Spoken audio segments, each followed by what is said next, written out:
si è animato un grande dibattito sulla Mostra del Cinema, un dibattito che ha messo al centro l'aumento del costo degli alberghi, delle case, dei panini, il sovraffollamento del trasporto pubblico. Tutte questioni, per l'amor del cielo, importanti, ma che non guardano al cuore e ai bisogni della città. Ancora un'occasione persa nel dibattito pubblico per dare un ruolo vero alla Mostra del Cinema e più in generale alla Biennale a Venezia. La CGIL entra nel merito della proposta lanciata non senza suscitare qualche polemica dal sindaco Brugnaro sul trasferimento di altre iniziative del Festival del Cinema in terraferma, con una constatazione che a Venezia vale oramai per qualsiasi argomento: la scomparsa di progetti di sviluppo e produzione. In ogni ambito, in ogni proposta, prevale solo e unicamente la logica della città vetrina, idonea o meno idonea all'ospitare grandi eventi. In ogni ambito non si vede oltre l'indotto degli alberghi e dei ristoranti. Sembra invece immaginare la terraferma come luogo della produzione culturale,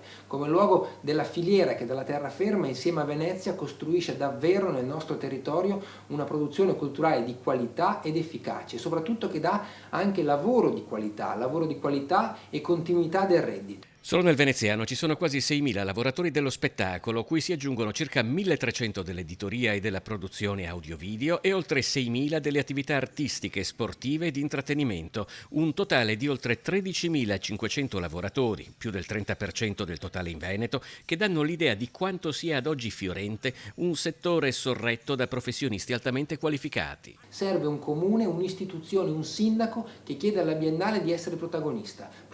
insieme alle altre istituzioni, pensiamo ad esempio alla Fondazione Musei Civici, del rilancio della produzione culturale in città, non solo del lato archivistico o del lato espositivo, ma anche del lato produttivo, perché Venezia può produrre, può costruire un'industria culturale che dà un futuro diverso a quello esclusivo della monocultura turistica, che si produce le cose che sono emerse in queste settimane, ma la cui soluzione non può essere semplicemente spostare le feste dal Lido alla terraferma.